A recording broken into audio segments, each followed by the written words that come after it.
কাশিয়ানী উপজেলার ফুকরা ইউনিয়নের এক মা দীর্ঘদিন যাবৎ বিছনায় শুয়ে কাতরাচ্ছে আর চিৎকার করছে শুধুমাত্র ট্রিটমেন্টের জন্য। সেই ট্রিটমেন্ট হচ্ছে না।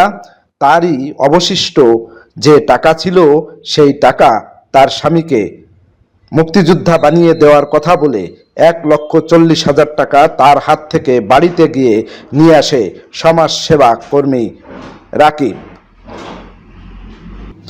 কাশিয়ানী দর্পণের কাছে তারা অভিযোগ করলে তাৎক্ষণিকভাবে আমরা রাকিবের সাথে কথা বলি। তখন সে বলে, আমি মাত্র 40,000 টাকা নিছি, বাকি টাকা নিছে মাওলা হাসমত। এতদিন মুক্তিযোদ্ধা মাওলা এবং মুক্তিযোদ্ধা হাসমতের নাম ভাঙিয়ে এইভাবে সে লুটপাট করে এই টাকাটা খেয়েছে।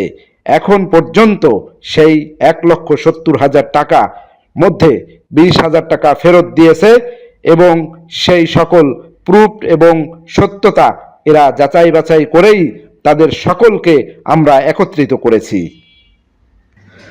আর কত কাঁদবে বিছনায় পড়ে, আর কত চিৎকার করবে, শুধু তার সেই টাকাটা ফেরত পেলেই সে ট্রিটমেন্ট করতে পারবে। একজন মা বিছনায় কাতরাবে আর একজন সরকারি চাকরিজীবী সমাজসেবা হয়েও সে তার অর্থ নিয়ে লুটপাট করে খেয়ে এখন না স্বীকার করার পন্থা। এই জন্যই সে যাদের দিয়ে এই সকল কথাবার্তা বলেছিল তাদের সবাইকে উপস্থিত করে তাদের কথা শুনবেন। আজকে এই বিষয়টি আপনারা কাশিয়ানীবাসী দ্রুতভাবে ব্যবস্থা নিয়ে এই মাকে তার টাকা ফেরত দিয়ে তার ট্রিটমেন্টের ব্যবস্থা করে দিবেন, এই আশা ব্যক্ত করে কাশিয়ানী দর্পণ আপনাদের কাছ থেকে সহযোগিতা কামনা করে। 1,40,000 টাকা নিছে আমাদের শেষ সম্বল, আর আমার স্বামীর কাছে 30,000 টাকা নিছে।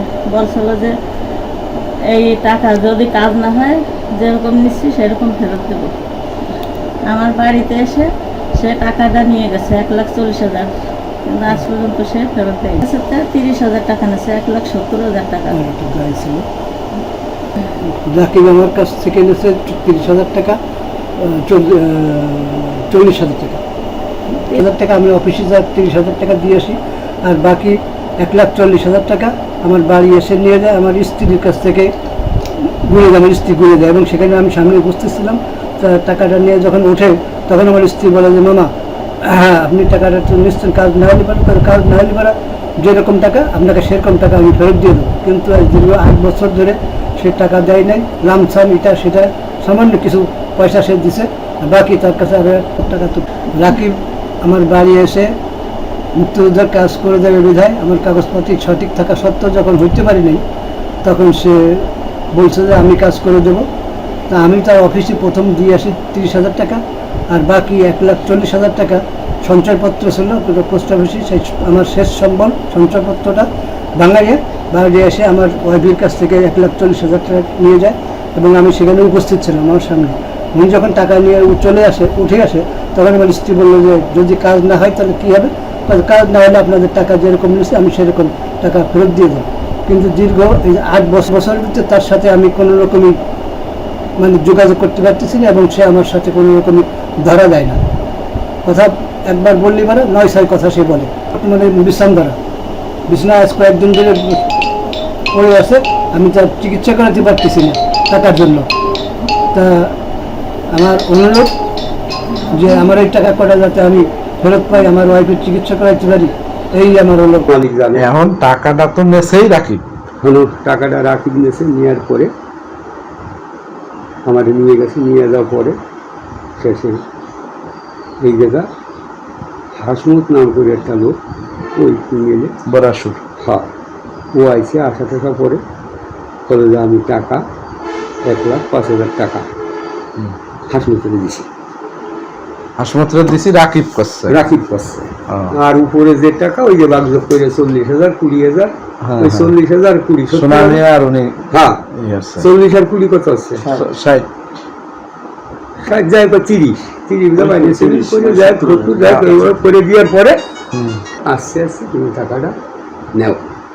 ওই বহু জায়গা দৌড়েছে, বহু জায়গা বাইটে বেড়া মাইটে বেড়া লিডার মিডার টাকা বাদ দেয়নি দেওয়ার পরে লাস্ট ওই কথায় আমার কাছে আসে যে সে যে কথাটা বলছে কানে মানে সুযোগ সুবিধা দিয়ে আস্তে আস্তে ঘরে চলে না, মান সম্মান নেই। এরপরে আমি ওই 20,000 দিয়েছি, আর একদিন বোধ হয় 1,000 টাকা বোধ হয় দিয়েছিলাম 1,000। রাজীব ভাই, ও তো সেই আমার দোস্ত আসছিল, তুমি কোনো ফয়সলা দিলে না। তা আমি আবার বললাম যে তুমিও তো কাজে নিয়ে গেলে না, লিখিত দেবে, টাকা পয়সা দেবে এবং সেই মল কথাবার্তা পাওয়াবে। তারপর তুমিও আসো না, সেও আমাদের ফোন দিয়ে ব্যর্থ হয়েছে। না কইছে যে যা ভালো সেই সুবিধা পাবে। এখন ওই যে আসলো, এখন আমি শোনো তোমার দোস্ত, আমিও তোমার দোস্ত, সেই জন্য আসলাম। এই যদি একটা ভালো শুরু হওয়ায় তো অনেক না আলি কেস আছে, কেসের গতিতে কেস চলে। হ্যাঁ হ্যাঁ তাই, হ্যাঁ আচ্ছা ভাই, তাই ঠিক আছে, হ্যাঁ ঠিক আছে। কোনো মিস করবে না, কয়েকদিন যাওয়া মানে সে পালানি এলাম, তা সে তো আসলো না, বা সে মলানোর কাছে গেল না। আগে সেটা তো তুমিও আসে নাই, সেও যায় নাই। এখানে সেটা তো করলাম 5টা করা যায়, বা আগের কথা কি ঠিক রাখা যায় কিনা, আমি কথাবার্তা কইছি। আমি তাই আপনার কাছে এর আগে যে তারিখ আসলো সেই তারিখ আইসে কি কয়ে গেল? ওই তো কথাবার্তা হয়েছিল যে ওই আর কি মানে সে আপনার বলছে যে আমি টাকা নিছি, সব টাকার কথা বলছে নাকি?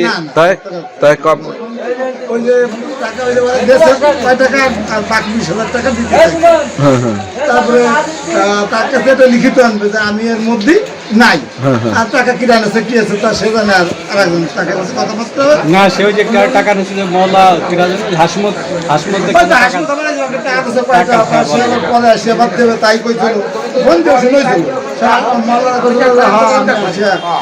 সে টাকা আনতেছে কিনা আছে তা আপনার এতে একটা ফয়সালা করতে চাইছিল যে বাকি আর 20,000 টাকা দেবে, এই মানে কইরে একটা সমাধান করতে চাইছিল। কিন্তু এখন ফোন যখন দিলেন, এখন কি বলতেছে?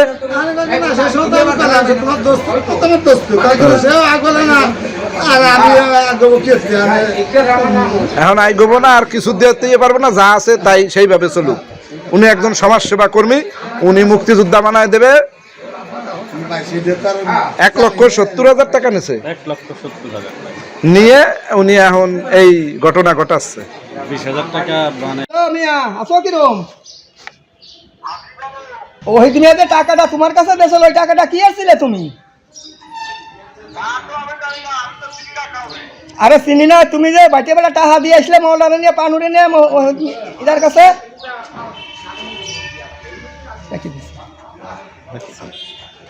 আমি যা করতে আমার নিয়ে করো, আমি করে দিবানি।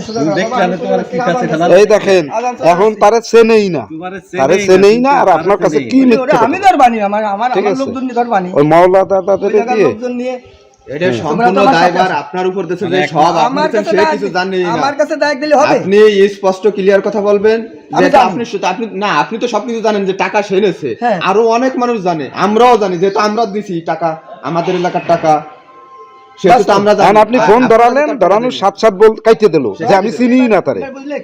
এ কত বড়! অবশ্যই এখন ওই যে তুমি আবার ফোন দিয়ে বলো যে বেটা তুই আমার ফোন কাটে দিলি কেন, তুই টাকা নিছিস, তুই আমার নাম বললি কেন, এই কথা বলো।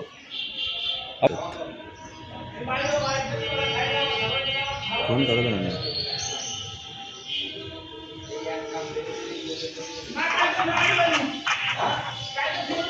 হ্যালো,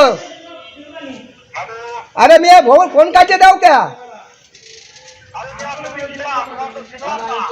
তাই নাকি? আরে রে ভুকরা রোহিত তোমার কাছে টাকা দিয়ে গেছিল, টাকা কি আপনার নাম কোন?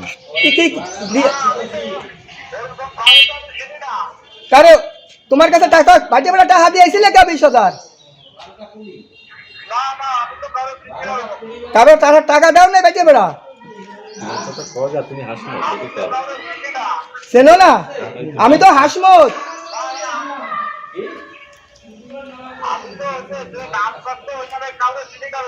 আরে আরে তো 20,000 টাকা দিয়ে আইছিলে কে বাজে বেলা যাই মৌলানা নিয়ে?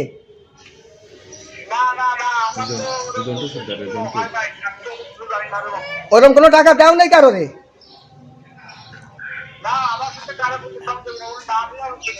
তাই নাকি? টাকা দিয়ে গেছিল না? তাই ভাইতে বেড়া যে টাকা দিছিল না মৌলানার সাথে রে, বানুর বারে জন্নু সর্দার রে।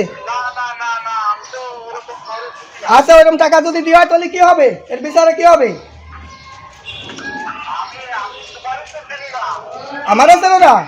আচ্ছা ঠিক আছে, আচ্ছা ঠিক আছে, আচ্ছা আচ্ছা ঠিক আছে। জন্তুর ফুকরো জন্তুর কাছে টাকা নিয়ে তুমি যে 20,000 টাকা ফেরত দিলে, সুনামি আরে বউরে সুনামি এরা দিলে 40,000 টাকা, এটা মিথ্যা নাকি? জানো না? আচ্ছা ঠিক আছে, দেখা যাক এটা কি হয়। চেনো না না চেনো, দেখা যাবে না। টাকা দিয়ে আসলে বাঁচিয়ে বেড়া যায়, আরো টাকা বাকি টাকা দিতে চাইলে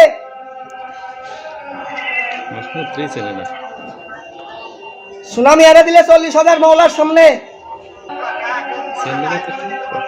না না, আমার কাছে আসি নাই কেউ, কিন্তু ওই আমি হাসমত বলছি।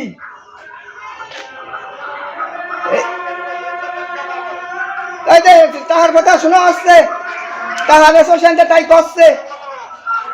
তুমি টাকা, আরে তুমি টাকা এনেছো তাই করে সম্বাদীরা বলছিল আমার কাছে। সম্বাদীরা বলছিল, পিটার সম্বাদী দরকার কি?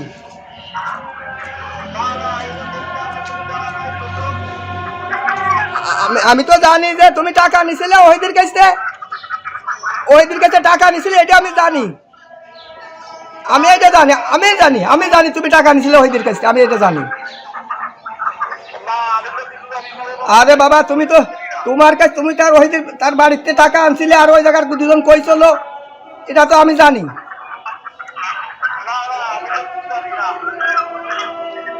আমার কাছে কেউ আসে না, তুমি কি আমার আছে নো? আমার কাছে কেউ আসি নেই।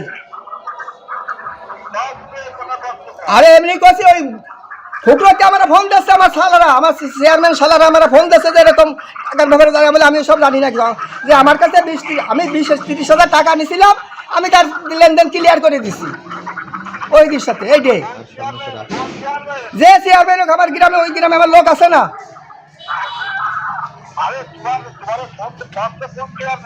আর আমার কই নেই, আমার আত্মীয় আছে না ওই জায়গা। বোঝা যায় না বাবা, ওই টাকাটার ব্যবস্থা করে দাও তুমি। এদের নেশা সুনামি আর বরকে চাইনে 40,000 দিয়ে তাকে মিটে কুটে দিয়ে দাও। দুর্নীতি বাটপারি একটা সীমা থাকে, সেই সীমা লঙ্ঘন করে সকলের উপর দিয়ে এই মিথ্যা বানোয়াট ভিত্তিহীন কথাবার্তা বলে পার পেয়ে যাওয়ার চেষ্টা চালিয়ে যাচ্ছে এবং শেষ পর্যায়ে এসে সকল প্রুফ এবং সত্যতা থাকা সত্ত্বেও সে অস্বীকার করছে। সমাজসেবা কর্মী হয়ে অসামাজিক কার্যকলাপে লিপ্ত থাকে যে সে আসলে কতটা ভালো মানুষ, এবং সে যাদের টাকা নিয়েছে তারা মৃত্যুশয্যায় লড়ে তারা কি মিথ্যা কথা বলছে? আসলেই না। এবং সে যত জায়গায় কথা বলেছে সব জায়গার থেকেই তারা বলেছে হ্যাঁ টাকা নিয়েছে, এখন ও মিথ্যা কথা বলছে। তাই সকলের কাছে আকুল আবেদন, এই অসহায় মায়ের কান্না আর সহ্য হয় না, ফিরিয়ে দিতে হবে তার টাকা। কাশিয়ানীবাসীর যে যেখানে আছেন এই রাকিবের ব্যবস্থা নেবেন, এবং সমাজসেবা কর্মকর্তা, ইওনো মহোদয়, থানা ইনচার্জ যারা আছে তারা এই বিষয়টি তদারকি করে তাদের টাকাটা দ্রুত ফেরত দেওয়ার জন্য আহ্বান জানাচ্ছে কাশিয়ানী দর্পণ।